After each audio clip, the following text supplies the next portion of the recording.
Chers frères et sœurs, nous sommes toujours en train de donner quelques inspirations concernant le Surat Al-Fatiha.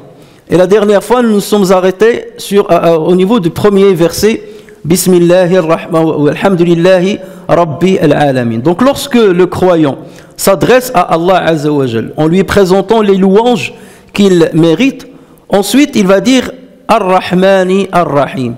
Il va citer deux des attributs de Allah Tabaraka wa Ta'ala, les attributs les plus connus et les plus importants et qui se répètent une multitude de fois dans le Coran. Et d'ailleurs, Rahman Rahim, c'est devenu comme une spécificité de l'islam. Lorsque vous entendez Rahman, tout de suite vous pensez à la religion musulmane. Ar-Rahman Ar-Rahim, deux attributs de Allah Azza wa Jal, deux noms de Allah Tabaraka wa Ta'ala. Ils prennent racine dans le mot Ar-Rahma. Et Ar-Rahma, ça veut dire la douceur, au niveau littéraire, ça veut dire la douceur et la compassion. La compassion qu'on peut avoir à l'endroit de quelqu'un ou de quelque chose. La caractéristique de ces deux mots, ce sont deux superlatifs. Dans la langue arabe, ce sont deux superlatifs. Tu dis que lorsque quelqu'un agit avec miséricorde envers quelqu'un, une fois, on dit qu'il est Rahim. Le superlatif de Rahim à un degré supérieur, c'est Rahim. Et ça rime avec Fa'il. Et le superlatif de Rahim, c'est Rahman, qui rime avec Fa'lan. Et c'est là où réside la différence entre Ar-Rahman et Ar-Rahim. Ar-Rahman, c'est un terme qui est beaucoup plus global que Ar-Rahim. Et pour citer juste un petit exemple pour voir la nuance, tu peux avoir de la miséricorde dans ton cœur, mais tu es incapable d'agir vis-à-vis de quelqu'un avec cette miséricorde. Soit parce que tu ne veux pas, tout simplement, ce n'est pas ta volonté d'agir avec lui avec cette miséricorde, parce qu'il ne la mérite pas ou quelque chose comme ça, ou parce que tu es dans l'incapacité de le faire. Tu as de la miséricorde, mais tu es dans l'incapacité d'agir avec miséricorde vis-à-vis de quelqu'un, pour une quelconque cause. Lorsqu'il s'agit d'Allah Azza wa Jal, Ar-Rahman, c'est un attribut qui est inhérent à l'entité divine. Il est inhérent à l'entité divine. Et Rahim, il est inhérent à l'action divine. Autrement dit, Allah Azza wa Jal est Rahman, et il est capable d'agir avec miséricorde envers les autres lorsqu'il le veut. Et rien ne peut stopper la volonté d'Allah Tabaraka wa Ta'ala lorsqu'il veut enrober quelqu'un par sa miséricorde. Alors que toi, tu peux essayer d'agir avec miséricorde envers quelqu'un, et quelqu'un d'autre peut t'en empêcher, ou les circonstances dans lesquelles peuvent t'en empêcher. Donc tu peux avoir Rahma, mais tu n'es pas pour autant Rahim, tu n'es pas pour autant miséricordieux. Allah Azza wa Jal Rahman et en même temps Rahim. Et Rahman, c'est un terme qui est spécifique à Allah Tabaraka wa Ta'ala. Jamais on ne peut appeler quelqu'un Rahman. En revanche, on peut appeler quelqu'un Rahim. Et d'ailleurs, Allah Azza wa Jal a qualifié le prophète sallallahu alayhi wa sallam de Raouf, et il l'a qualifié également de Rahim. Mais on ne peut en aucun cas qualifier quelqu'un de Rahman. Parce que Rahman, ça c'est un terme superlatif qui veut dire le remplissage avec la chose. En arabe, lorsque vous entendez un terme, un superlatif, qui rime avec fa'lan, ça veut dire que c'est rempli jusqu'au bout de cette chose. Et on donne l'exemple de Radban. Radban, c'est quelqu'un qui est en colère. Lorsque la colère arrive à son terme et que la personne est remplie de colère, on dit qu'il est Radban. On ne dit pas qu'il est Radib. Radib, c'est lorsque tu as une colère, une petite colère. Mais lorsque cette colère arrive à son apogée, à son maximum, là, on dit Radban. Et pareil, lorsqu'on dit Sakran. Sakran, ça veut dire quelqu'un qui est ivre. Ça veut dire qu'il est tellement ivre qu'il n'arrive même pas à se mettre debout. Lorsqu'on dit Kaslan, c'est quelqu'un qui est paresseux. ça veut dire que la paresse est arrivée à son terme, au point qu'il ne veut absolument rien faire. Donc là, tous les termes qui riment avec fa'lan indiquent un superlatif qui est arrivé au bout. Et c'est pour cela que le terme Rahman, il est inhérent uniquement à Allah Azza wa Jal. On ne peut pas le donner à quelqu'un d'autre parce que personne ne peut être qualifié par ce qualificatif, personne ne peut avoir cet attribut-là. La miséricorde d'Allah Azza wa Jal est incommensurable, inimaginable. On peut essayer de l'imaginer, c'est impossible. Tu vas la comparer à quoi? Avec quelle miséricorde? Le maximum qu'on prend comme exemple de miséricorde, c'est la miséricorde de la maman envers son bébé. Mais il n'y a pas lieu de la comparer avec la miséricorde d'Allah Azza wa Jal. Dans un hadith, le prophète sallallahu alayhi wa sallam nous montre qu'Allah Azza wa Jal a 100 degrés de miséricorde. Il a pris seulement une miséricorde et c'est elle qu'il a distribuée à toute l'humanité et à tous les animaux. Et c'est avec cette miséricorde que les parents agissent avec compassion envers leurs enfants. Et les 99 autres degrés, Allah Azza wa Jal les a réservés pour agir avec le jour du jugement, le jour où nous devons rendre compte devant Allah Azza wa Jal, et nous espérons, et nous implorons, et nous supplions que Allah Azza wa Jal agisse avec nous avec cette grande miséricorde. Donc voilà pourquoi certains définissent Ar-Rahman comme étant celui qui octroie les bienfaits que personne d'autre ne peut donner. Celui qui octroie les bienfaits que personne d'autre ne peut donner. En revanche, Ar-Rahim, c'est celui qui peut octroyer des bienfaits que les autres peuvent également donner. Donc ce n'est pas spécifique à Allah Tabaraka wa Ta'ala. Chers frères et sœurs, Allah Azza wa Jal est Rahman avec toutes les créatures, est Rahman avec tous les gens, qu'il s'agisse des croyants ou des non-croyants. C'est là où on comprend ce que ça veut dire Ar-Rahman. Rahman, c'est beaucoup plus vaste. Il est Rahman à l'endroit des croyants et des non-croyants. Pourquoi? Parce qu'il a donné à tout le monde la vie, aux croyants et non-croyants. Parce qu'il continue de donner la vie aux croyants comme aux non-croyants. Parce qu'il subvient aux besoins des croyants et des non-croyants. Parce qu'il permet au soleil de se lever au niveau des croyants et des non-croyants. Parce qu'il continue de laisser tomber la pluie aux croyants et aux non-croyants. Il laisse la terre pousser la végétation et la nourriture pour les êtres humains aux croyants et aux non-croyants. Donc Ar-Rahman envers tout le monde, sans exception. C'est là où on voit donc cette grandeur de ce qualificatif, cette grandeur de cet attribut. Et Allah Azza wa Jal d'ailleurs dit à cet égard, votre Seigneur s'est prescrit à lui-même la miséricorde. Il s'est prescrit à lui-même la miséricorde. Et c'est avec cette miséricorde que chacun de nous continue de vivre, continue de respirer, continue de travailler, continue de réfléchir, continue d'adorer Allah Azza wa Jal, ou continue même de se révolter contre Allah Azza wa Jal. C'est par le rahmat d'Allah Azza wa Jal, sinon Allah Azza wa Jal aurait descendu son courroux sur lui, ou Allah Azza wa Jal aurait stoppé sa vie sur cette terre. Imagine, cher frère, si tu avais l'habitude de subvenir aux besoins d'une personne avec qui tu n'as aucun lien. Tu vas chaque matin chez elle, tu lui ramènes de quoi manger, tu lui ramènes de quoi boire, tu lui ramènes de quoi s'habiller, tu lui ramènes un salaire, chaque matin tu lui ramènes un peu d'argent qui subvient à ses besoins, tu lui ramènes ses médicaments et tu t'occupes de lui pendant quelques heures. Chaque journée, tu viens le matin et tu restes avec lui quelques heures pour s'occuper de lui, sans qu'il ne te rende de service et sans que tu n'aies besoin d'elle, de cette personne. Et suppose que tu continues à le faire, à agir ainsi pendant une dizaine d'années. Et voici qu'un jour, cette personne, tu toques et te dit, je ne veux plus te voir. Dégage, je ne veux plus te voir. Je ne te considère pas. Tu lui dis, mais avec tout ce que je t'ai fait, mais tu ne m'as rien fait. Imagine, il nie tout. Tu ne m'as rien fait. Tu ne mérites rien de ma part, ni reconnaissance, ni rien du tout. Comment tu vas réagir face à cette personne? Et le minimum que tu vas faire, c'est de dire, je vais tout stopper. Ça, c'est le minimum. Si ce n'est d'aller la punir ou bien de te venger ou de te révolter. Le minimum à faire, c'est de dire, puisqu'elle est si ingrat que ça, donc ça y est, j'arrête tout avec elle. Donc je ne m'occupe plus d'elle.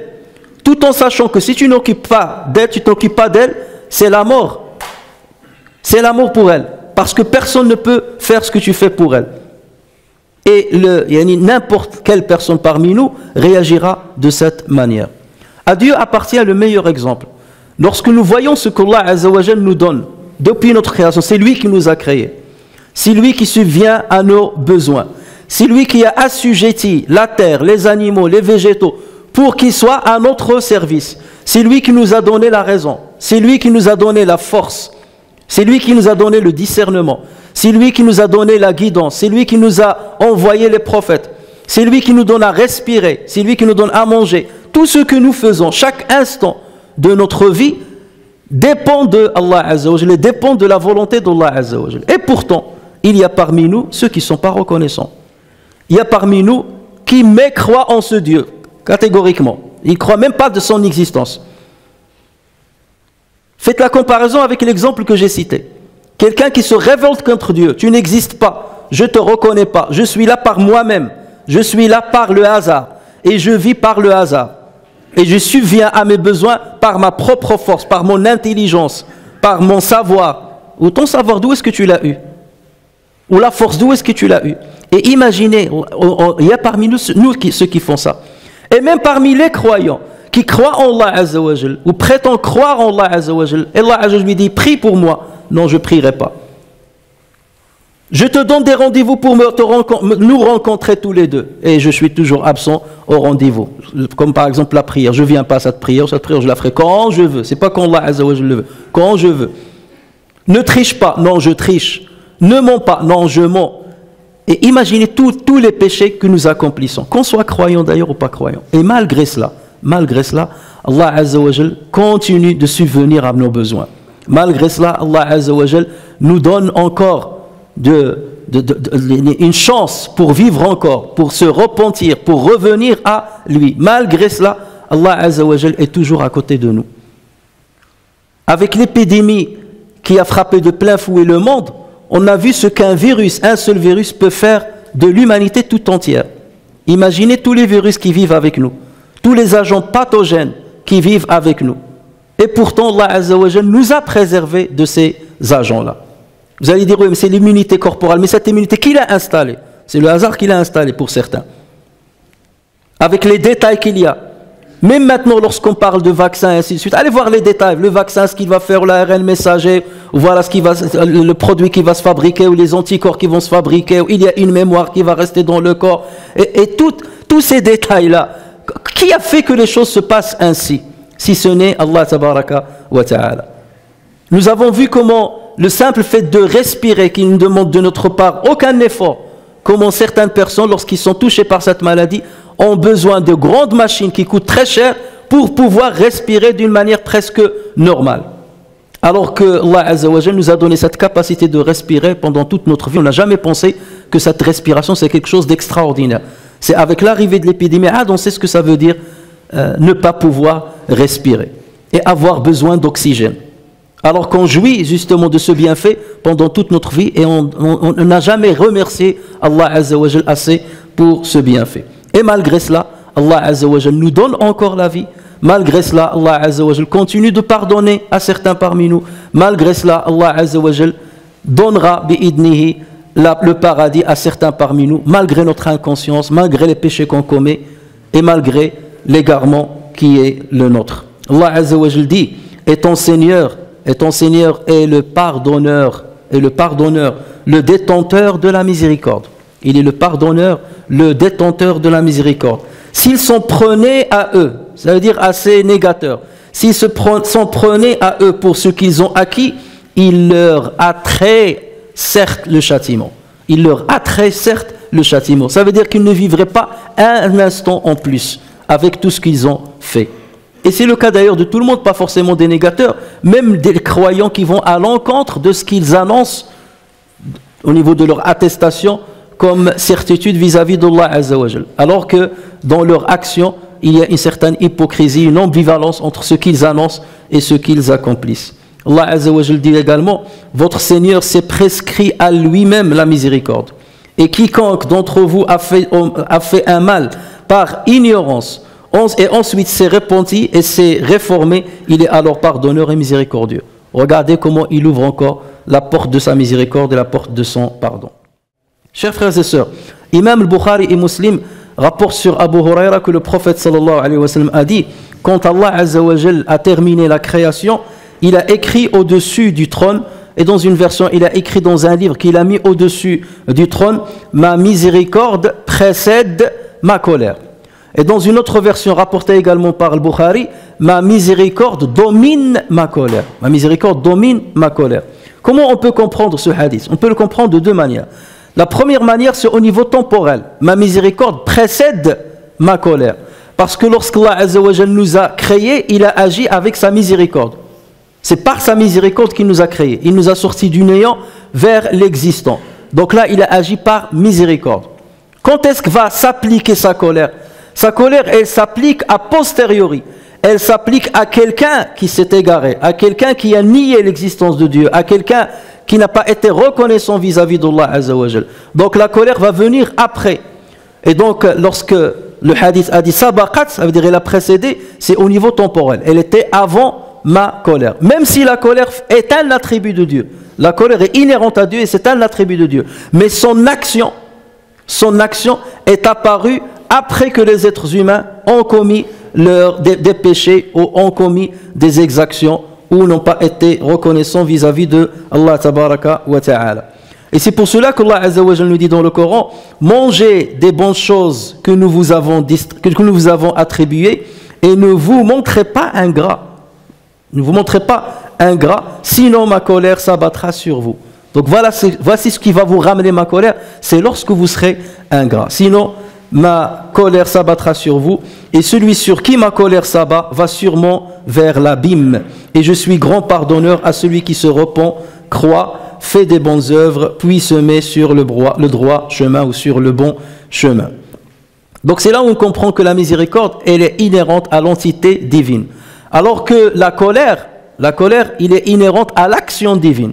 Lorsqu'Allah Azza wa Jal le veut, il applique sa colère. Et lorsqu'il le veut, il ne l'applique pas. Donc elle est dépendante de la volonté de Allah Azza wa Jal. La miséricorde, il est inhérente à l'entité divine. Donc lorsqu'il veut, il est rahim. Et lorsqu'il ne veut pas, dans ce cas, il est châtieur et il est punisseur. Mais pour autant, son entité est connue par la miséricorde. Notre signification, on la trouve dans la deuxième version. Notre signification de ce hadith, on la trouve dans la deuxième version, rapportée aussi par le Bukhari, lorsqu'il dit ma miséricorde domine ma colère. C'est parce que la miséricorde d'Allah Azza wa Jal englobe tout le monde. Il n'y a pas un être dans l'existence qui ne bénéficie pas de la miséricorde de Dieu. Il n'y en a pas. Tu prends la personne qui est dans